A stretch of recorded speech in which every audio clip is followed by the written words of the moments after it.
First of all कि इस webinar में मुझे कॉल करने के लिए and thank you so much to all of you. आप सब लोग यहाँ पर आए हमें सुनने के लिए।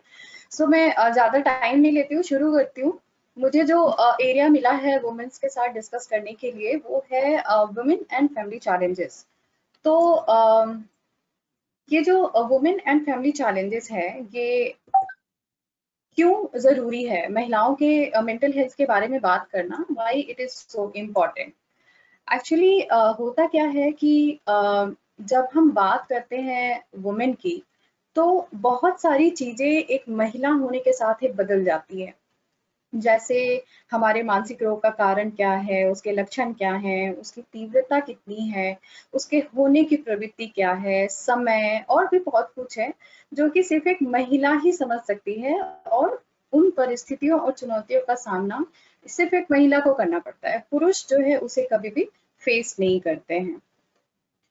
तो एक-एक करके मैं वो क्या-क्या चुनौतियाँ हैं जो कि एक औरत को अपने घर में जो है फेस करनी पड़ती है, फैमिली में फेस करनी पड़ती है, और उसकी वजह से उसको बहुत सारे जो है मेंटल इश्यूज़ क्रिएट होते हैं, उस पे चर्चा करेंगे। तो महिलाओं को जो है ना सदियों से ही बड़ा शोषित वर्ग जो है उसमें रखा गया है, उन्हें नज़रअंदाज किया गया है। और हम ये देखते हैं कि महिलाएँ खुद भी जो है अपने अधिकारों के बारे में बात करना पसंद नहीं करती हैं। तो औरत किसी भी रूप में हो, चाहे वो बेटी हो, चाहे वो बहन हो, पत्नी हो, माँ हो या बहू हो, उसके जो अधिकार होते हैं ना, उससे उसको हमेशा वंचित रखा जाता है, जिसकी वो एक्चुअल जो है उसको हक मिलना चाहिए। तो अगर मैं लिंग पक्षपात की बात करूँ, जो जेंडर डिस्क्रिमिनेशन है, तो हमारा जो भारत है वो 10वें पायदान पर आता है। कुल 128 देशों में 10वें नंबर पर आता है जहाँ पर जेंडर डिस्क्रिमिनेशंस इतने ज़्यादा होते हैं। अब देखते हैं कि ये जो लाइफ हमारा स्पैन है एक औरत का, जो थ्रू आउट लाइफ है, उसके हर एक स्टेजेस पे कैसे-कैसे उसके प्रॉब्लम्स बढ़ती हैं, कैसे-कैसे आती हैं, और जिसकी वजह से वो इश्यूज़ होते हैं, मेंटल इश्यूज़ होते हैं, उसको हम एक-एक करके बात करते हैं। तो एक जो लड़की है, ये जो औरत है, उसकी जो लाइफ है वो शुरू होती है उसके प्रेगनेंसी पीरियड से, जब वो अपने माँ के गर्भ में होती है। तो उसके जो चैलेंजेस हैं ना, फैमिली चैलेंजेस, सोशल चैलेंजेस, वो वहीं से शुरू होते हैं। तो जैसा हम सभी जानते हैं कि भारतीय समाज में हमेशा बेटे को ज़्यादा प्रेफ़रेंस दिया गया है। तो बेटे को ही जो है माँ-बाप अपनी सामाजिक मान मर्यादा मानते हैं, और अपनी जो पैतृक संपदा है वो बेटे से ही आगे बढ़ेगी, ऐसा सोचते हैं। तो हालात जो है हालाँकि कुछ सुधरे हैं अभी बहुत सारे शहरों में अगर हम देखें तो, लेकिन अभी भी बहुत कुछ है। लड़के की जो चाहत है वो अभी भी लोगों के मन में कहीं न कहीं दबी हुई है। तो परिवार नियोजन या फिर जो जनसंख्या नियंत्रण के कैंपेन्स हुए हैं, उसमें बोला गया है कि 2 बच्चे जो है वो अच्छे होते हैं। तो नॉर्मली देखा गया है कि जब 2 बच्चे लड़के होते हैं, इट्स वेल एंड गुड, बहुत अच्छा है। अगर एक लड़की है, एक लड़का है तो भी अच्छा है। लेकिन जिस घरों में 2 बच्चे लड़कियाँ हो गई हैं, वो परिवार जो है वो जीवन भर इस परिप्रेक्ष्य में दुखी रहता है, और अपनी जो सामाजिक प्रतिष्ठा है उसे कहीं न कहीं कम आता है। और माँ पर प्रेशर होता है कि वो एक और बच्चा पैदा करे ताकि लड़का आए, लड़के की ज़रूरत है। और बहुत सारे इश्यूज़ जो हैं वो झेलने पड़ते हैं माँ को, फैमिली को, कि ये लड़की क्यों पैदा कर दी, लड़का अभी तक क्यों नहीं आया, एक और बच्चा हो जाना चाहिए, तमाम तरह की बातें होती हैं। तो सरकार कुछ भी नियम बना ले, यहाँ हर घर में अपनी एक सरकारें चलती हैं, और जिसका भुगतान एक महिला को करना पड़ता है। तो दूसरी चीज़ जो है हम देखते हैं ये जो चाइल्डहुड पीरियड है, तो बेसिकली चाइल्डहुड पीरियड जो है वो 8-10 साल तक के बच्चों की उम्र होती है, और जाने-अनजाने में चाहे हमारे माँ-बाप हों, चाहे शिक्षक हों, सहकर्मी हों, ये हमारे जेंडर के हिसाब से एक पूर्व निर्धारित तरीके से हमें पालना शुरू करते हैं।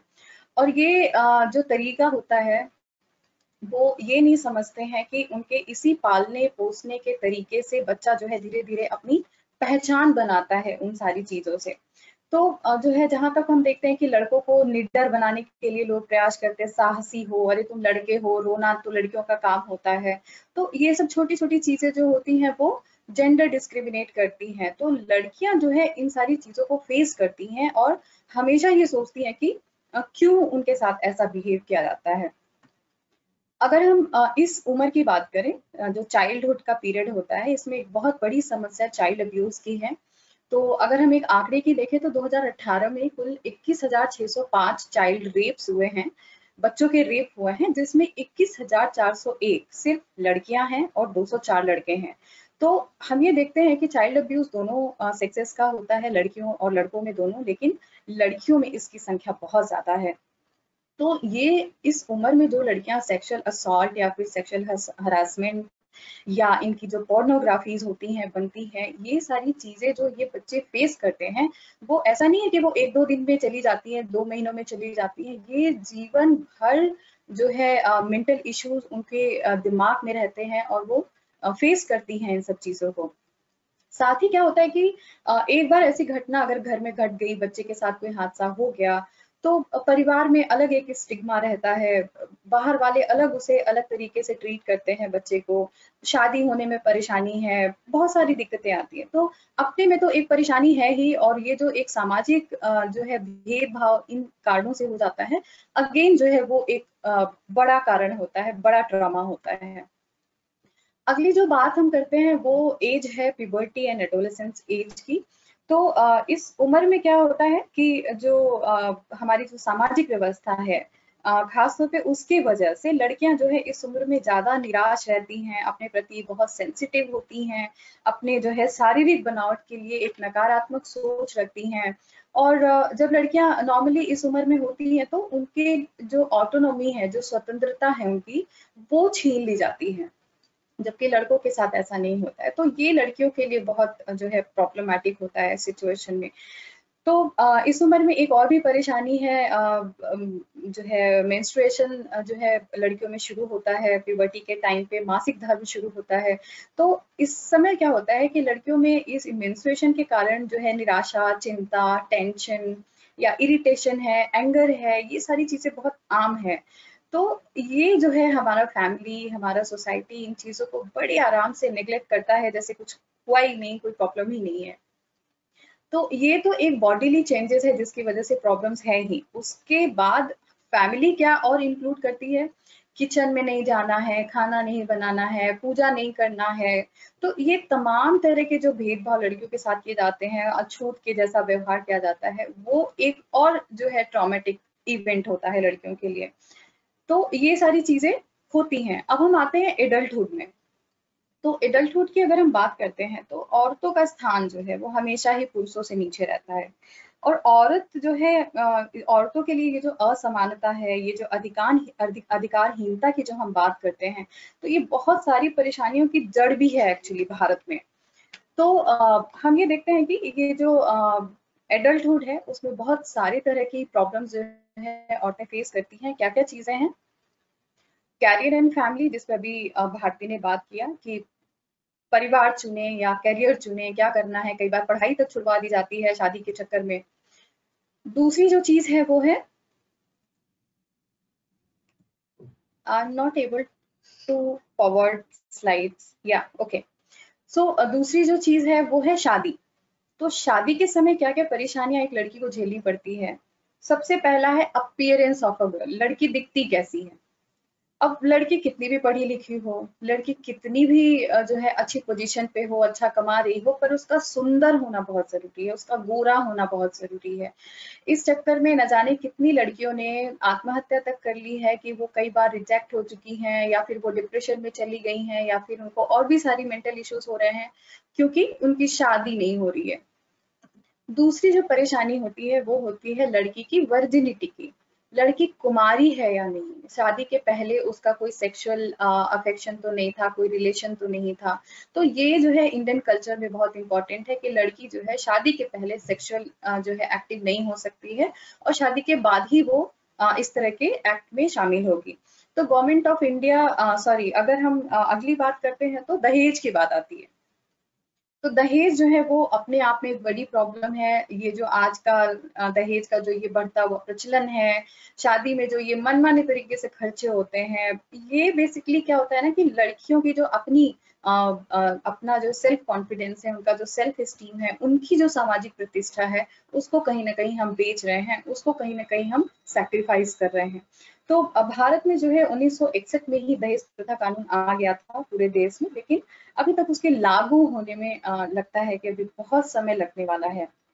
बहुत सारी फिल्में बनी है इन इश्यूज पे, जो दहेज प्रथा पे बेसिकली है, लाइक फिल्म लज्जा है, इसमें महिमा चौधरी का एक्टिंग वो आप अगर देखे होंगे तो याद होगा आपको।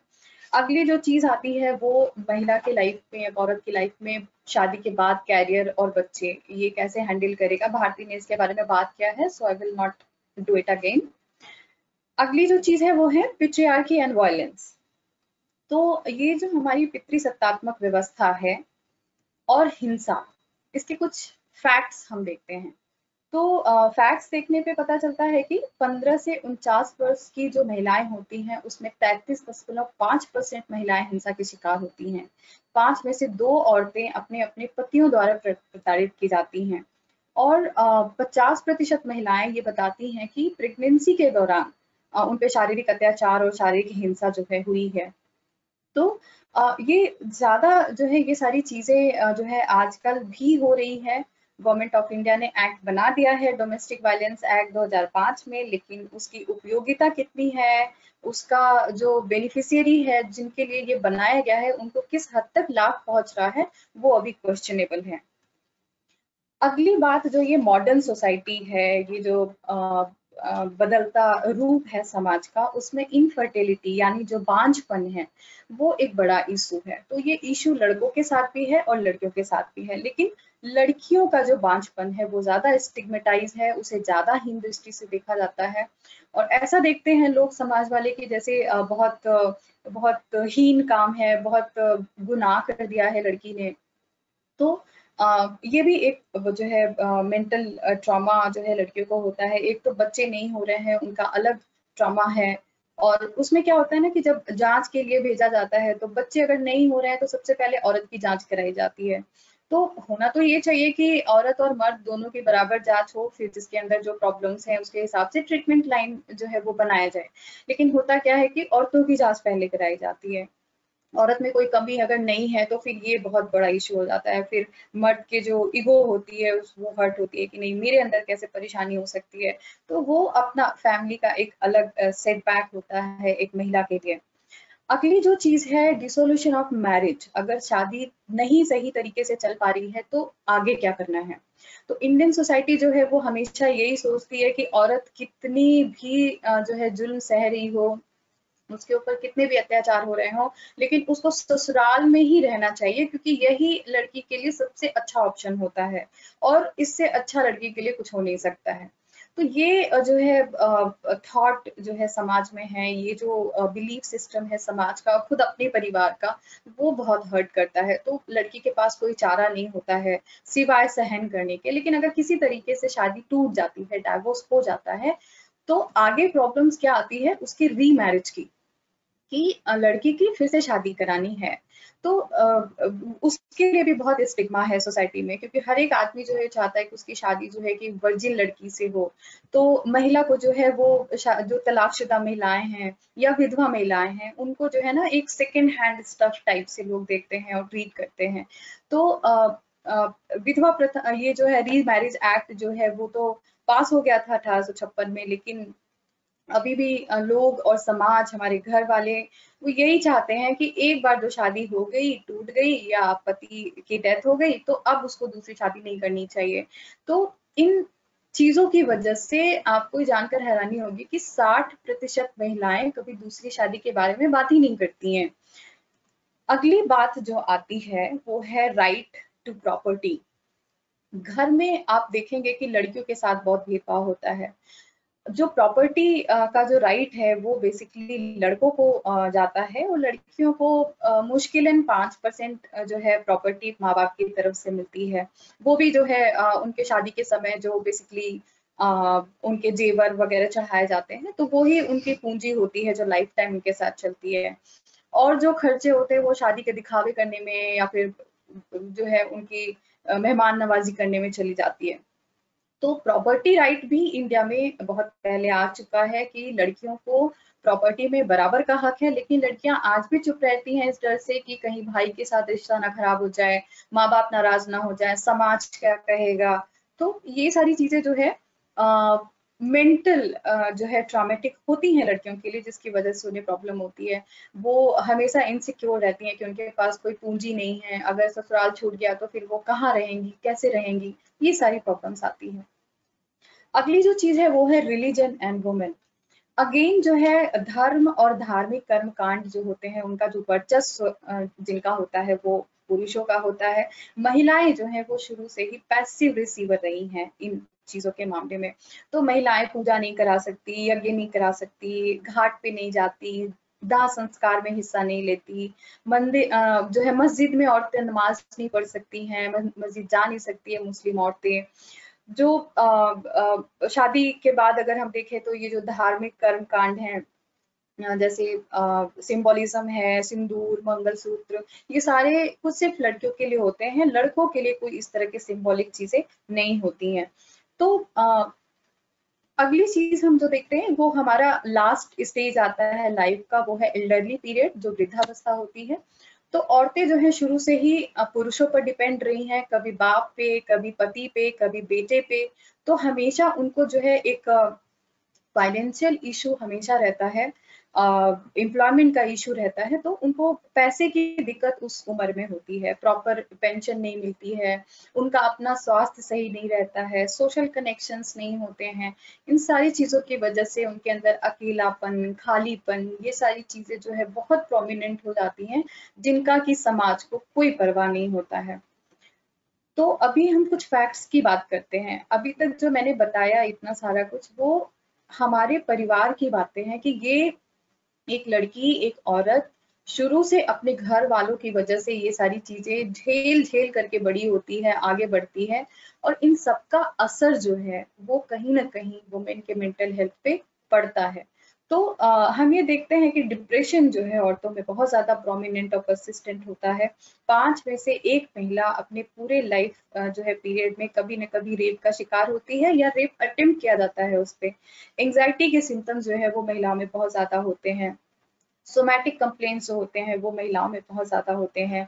लिंग पक्षपात के कारण जो है बहुत सारे कॉमन मेंटल हेल्थ इश्यूज जो है वो महिलाओं में देखे जाते हैं। तो वेद पुराणों में तो महिलाओं को बहुत ऊंचे पायदान पर रखा गया है, लेकिन अभी भी जो है व्यवहारिक रूप में जो महिला का स्तर है वो बहुत बहुत नीचे है। तो ये जो सारी चीजें हैं, हम इन सब चीजों को ठीक कैसे कर सकते हैं, क्या करें जो कि ये प्रॉब्लम्स जो है आने वाले समय में किसी लड़की को, किसी महिला को ना झेलनी पड़े।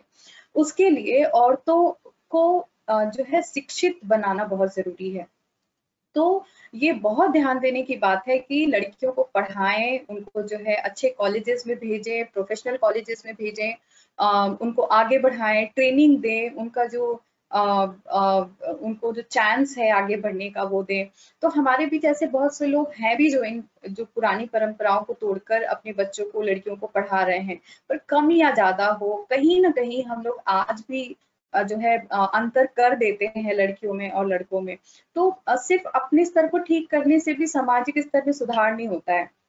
अगर हमें सामाजिक स्तर में सुधार करना है तो संभव है कि आप जितने लोगों को जानते हो, जितने लोगों के साथ आप कनेक्ट होते हो, उनको आप जागरूक करें, औरतों को जो है एक ऊंचा और बराबर का अधिकार दें। चाहे आप माँ हो, बेटी हो, पत्नी हो, या आप पिता हो, पति हो, कोई भी हो, औरतों को, महिलाओं को, बच्चों को अपने आप जो है बराबर का हक देना सीखें। अगली चीज क्या आती है कि ऐसी रणनीतियां बनाने की जरूरत है जिसमें महिलाओं का सोशल स्टेटस अच्छा हो। तो लिंग भेदभाव खत्म करने का प्रयास करें, आवाज उठाएं अपने लिए, और ये बहुत जरूरी है कि आप अपने लिए आवाज खुद उठाएं, क्योंकि कोई दूसरा नहीं आने वाला आपकी स्थिति को सुधारने के लिए। क्योंकि जो है ये स्थिति आपकी बहुत सदियों से चली आ रही है और आपको आवाज उठाने की जरूरत है। तो एक स्वस्थ बच्चे की कामना करें। आप ये सोचें कि एक हेल्दी बच्चा आए संसार में, ये नहीं कि मुझे लड़का चाहिए, मुझे लड़की नहीं चाहिए। और दोनों को ही जो है बराबर का एजुकेशन दें। ऐसा ना हो कि आप लड़के को बहुत अच्छे हाई कॉन्वेंट में भेज रहे हैं और लड़की को जो है आप सरकारी स्कूल में भेज रहे हैं।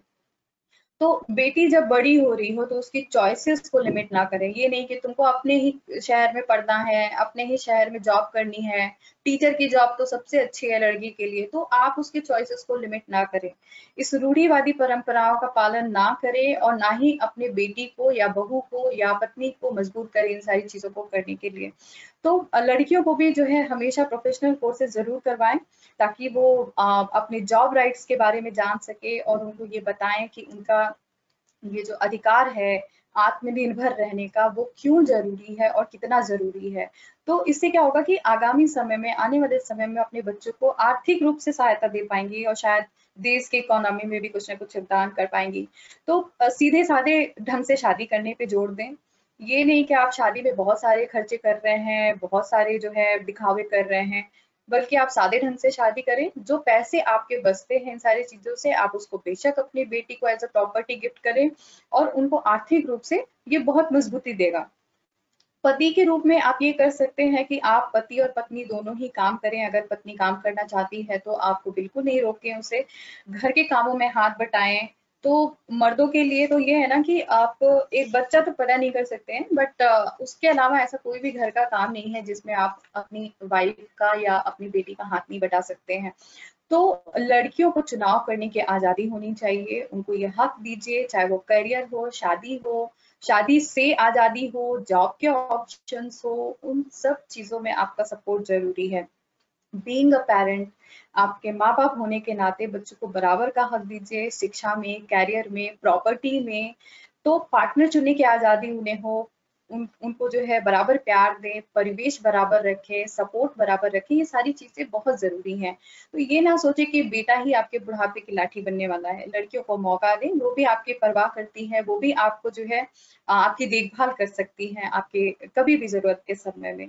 तो ये कुल मिलाकर के मैं ये कहना चाहूंगी कि लड़कियों का या जो भी फीमेल पर्सन है आपके घरों में, वो जो उनके पंख है ना, उन पे आप कैंची ना चलाएं, बल्कि उनको उड़ने के लिए उनको थोड़ी आजादी दीजिए, उनको सीखने दीजिए और उनको आगे बढ़ने दीजिए।